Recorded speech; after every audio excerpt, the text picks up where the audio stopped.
I want to talk about something that I talk about with managed service providers all the time. And it's how do I kind of transform from being an MSP and supporting my customers to becoming more of an MSSP, right? And fortunately, in my career, way back in the early 90s, I think I worked for one of the first MSPs.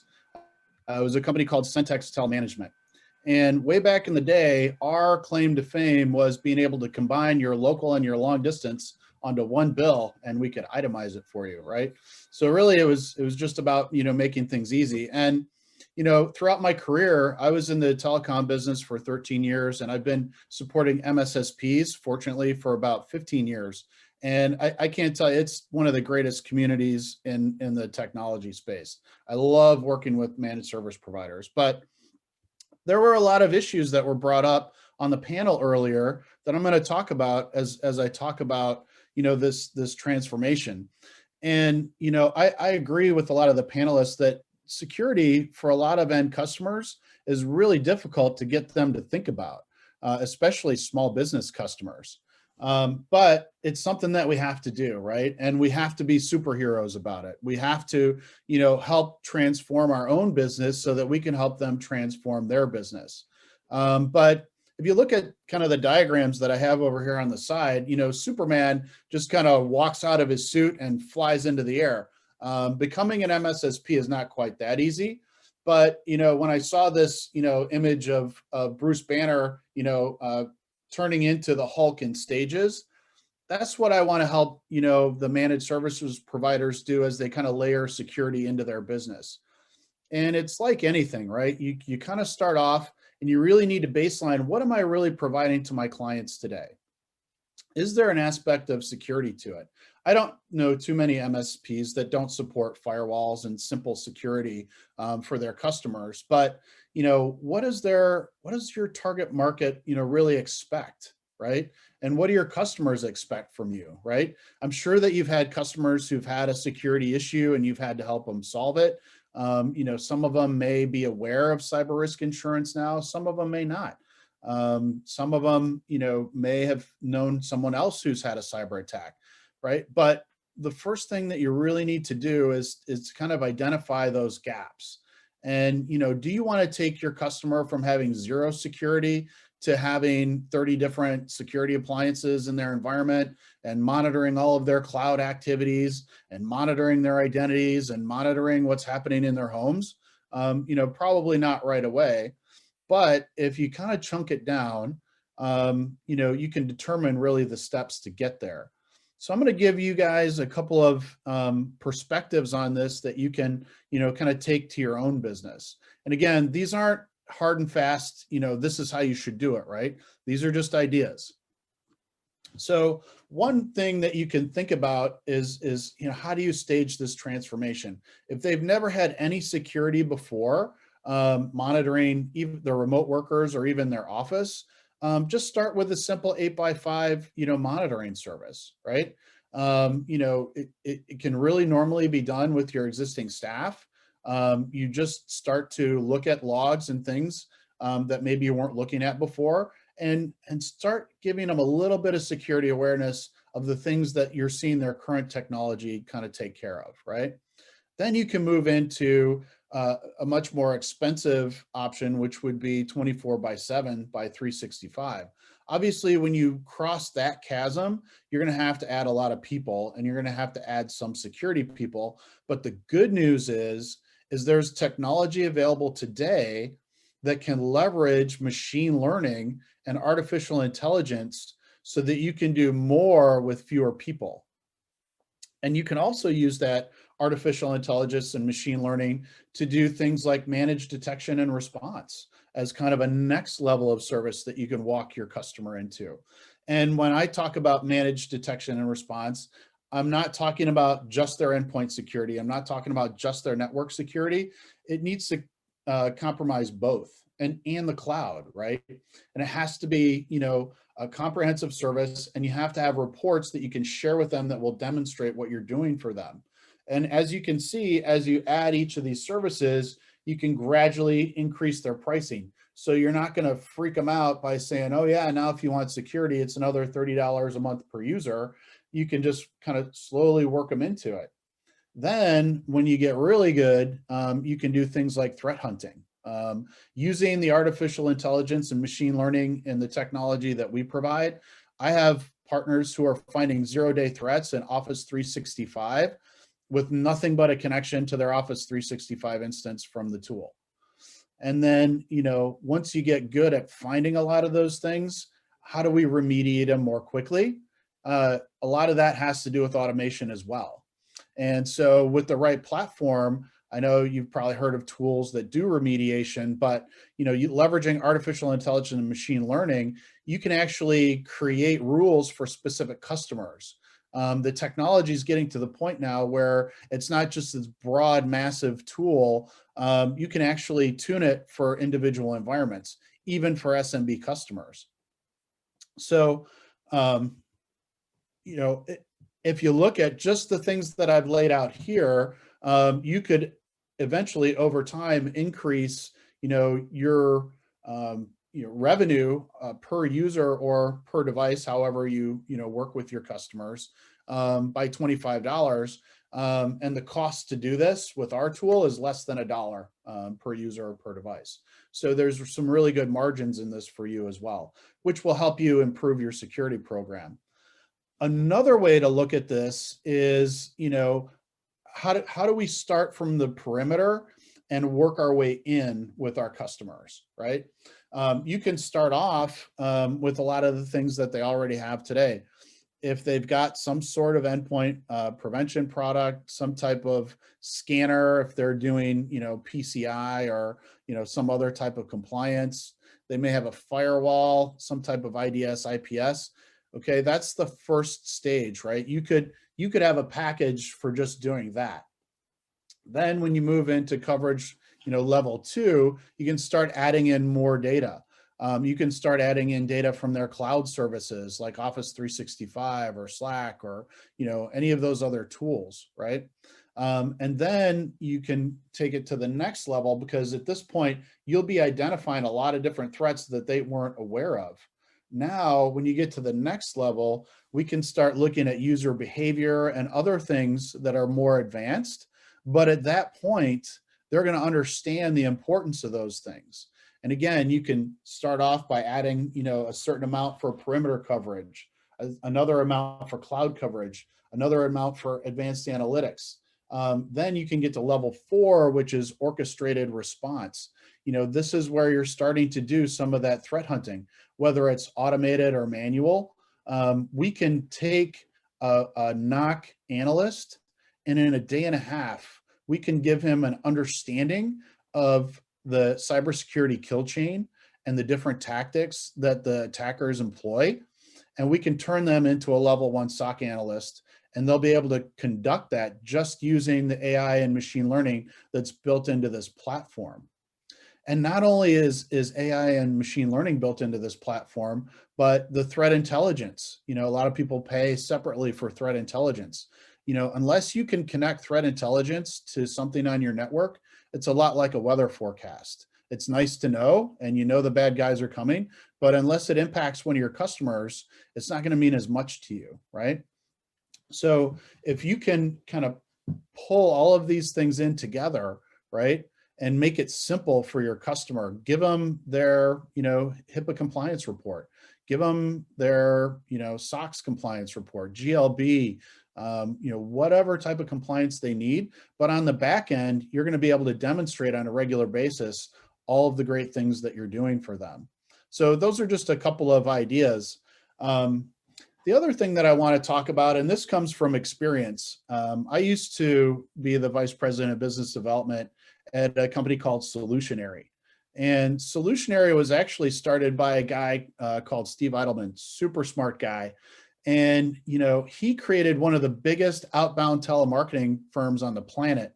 And after he sold that company, he saw an opportunity to get into the security business. And the way that he did it is he actually hired computer science majors out of Creighton, because he was in Omaha, to work in a SOC environment. And so everything that they did was manual. They had tools that collected logs from the customer site. They'd bring the logs back to the SOC, and they would manually every day go through those logs to look for anomalies. So a lot of the technology that was built, and SIM is one of those things, was built for a time when you had people to dig through these things on a regular basis. XDR is the term that we're kind of going with. This is popular with Gartner and Forrester and some of the other, big analysts. Is XDR is kind of the next generation beyond SIM and SOAR and a lot of the things that you might hear about. What does XDR really do? It employs machine learning and artificial intelligence to do all of the manual things that the people in the socket Solutionary used to do. It brings in all of these different sources of data, it normalizes it into a standard format, and then it can use machine learning to understand what's happening in each environment in your ecosystem, right? This entire platform was built multi-tenant from the ground up since it started. So we're not Frankensteining an enterprise product and trying to fit it into the MSSP community. It's been built that way from the beginning. But when you can get all of that data into one place, not only can we collect it, but we take the metadata out of the logs. There are so many things that are going to throw off logs in your customers' environments these days that unless you take the metadata out and just store the metadata, you're going to be having increasing storage costs on the back end, which is going to increase your costs, right? So what we're trying to do is we're trying to reduce the amount that you're storing to the things that really matter and leverage AI and machine learning to automatically detect a lot of different types of behaviors. The great thing about this solution is that the detection capabilities can constantly be added to the product. For the last, I don't know how long, ever since firewalls came out in the late 90s, you would have to buy a new product every time a new threat came for your customers, right? And as long as you can collect the logs from the things that they already have, this is one of the first tools that will help you manage their mess for less, right? You're going to automatically be able to detect new threats as they evolve because we constantly add new detection modules to the platform. And all of that is encapsulated in one product at one license. You don't have to buy multiple tools if you adopt the platform. So how do we do all of this, right? The first thing is you need an open platform that allows you to have parsers and API connections into as many different security products as possible. The most difficult thing for MSPs, number one, is as you're acquiring new customers, convincing them to, let's say, use the firewall that you support, or use the mail gateway that you support, or whatever it is. As we get more and more into customers using commercial, retail products and things in their business, we have to be able to connect to those things so that we can understand what's happening. From there, once you start to collect that data, we want to get to a point where we can automate response. And one of the ways that we do that is by having API connections into the technologies that your customer already has on their endpoints.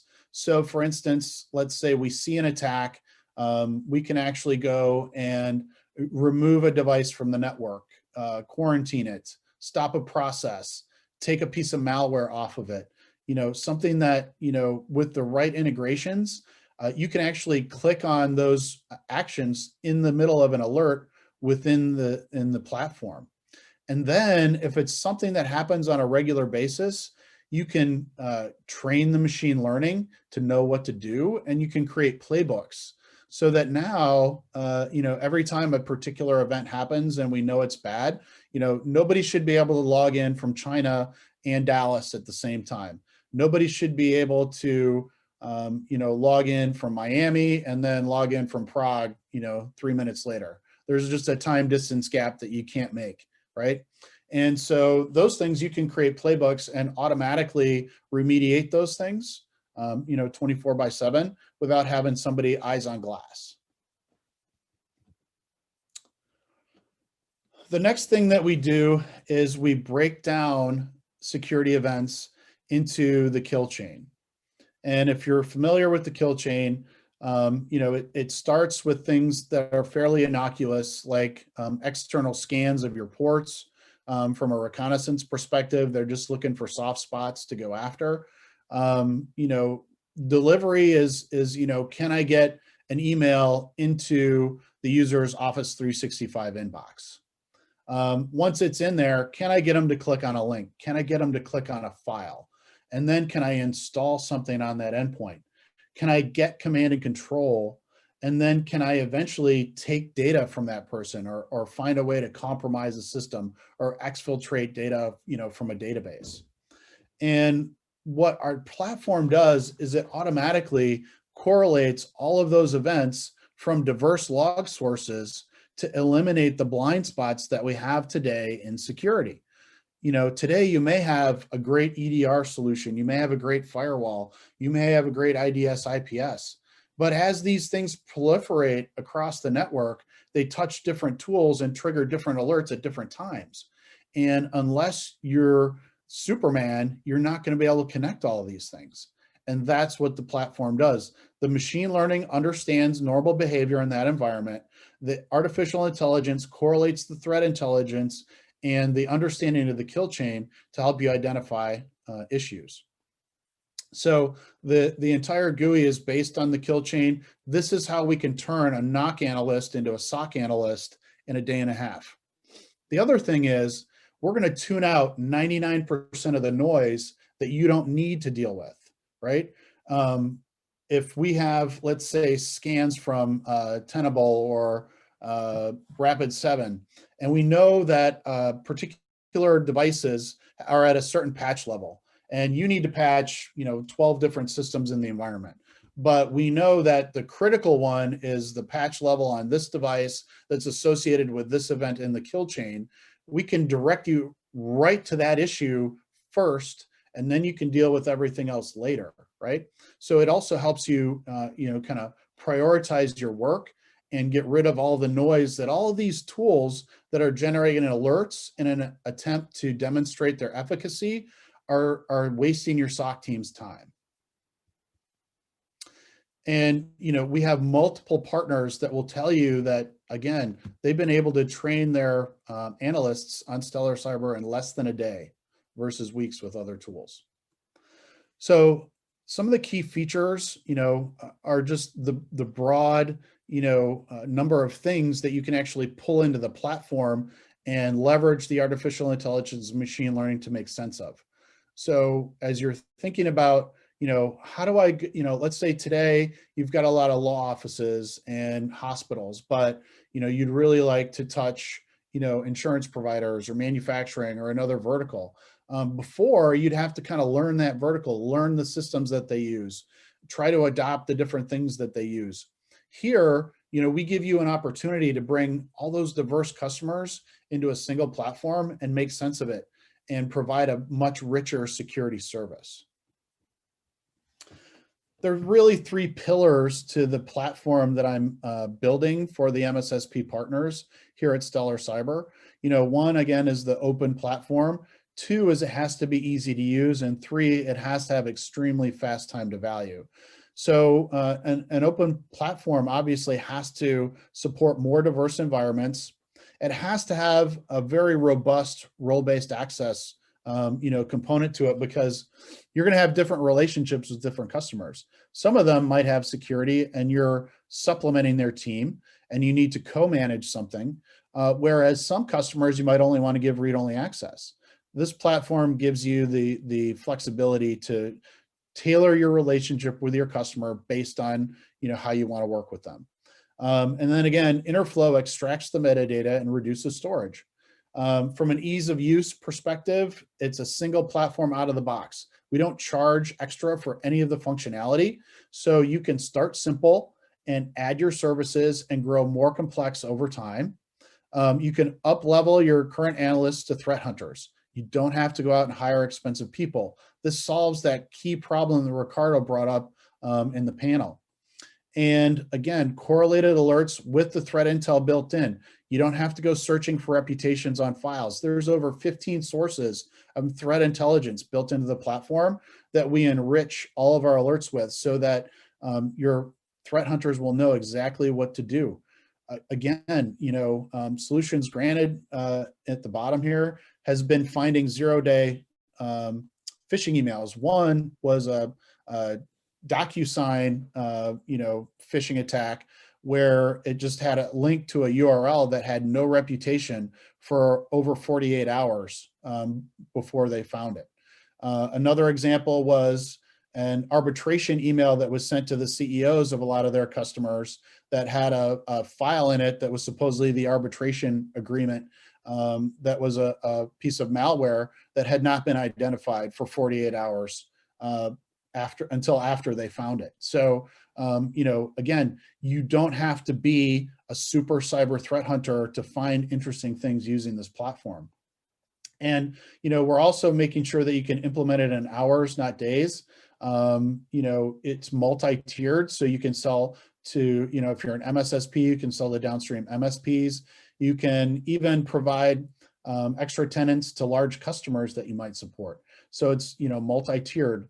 And again, you can also deploy it in the cloud. You can deploy it on premise, wherever it needs to live.